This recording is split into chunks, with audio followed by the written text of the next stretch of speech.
Hi mga mahal! Meron palang sulit at masarap na Chinese restaurant dito sa Taft Avenue, Pasay City. Ang Chai Anli Hot Pot and Resto Bar. Pagpasok ko, bumungad agad sa akin ang sobrang linis na dining area nila dito.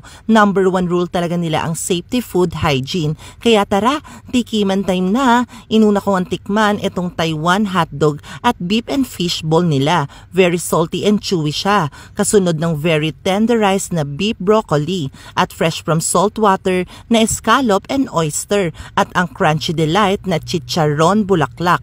At tara, simulan na natin tikman ang pangmalakasan nilang Chinese traditional hot pot with 2 flavor. Para sa mga mahilig sa maanghang, bagay sa itong malay spicy soup at para sa fan ng salted creamy itong herbal soup.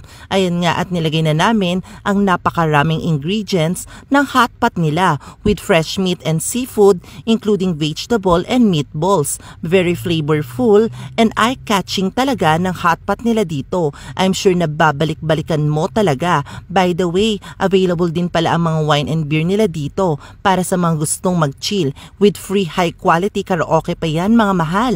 Operating hours po pala nila from 5 p.m. to 2 a.m. Ito rin po pala yung price list ng mga menu nila. Shoutout din po pala sa cook nila si Chef Fuyo Nuevas.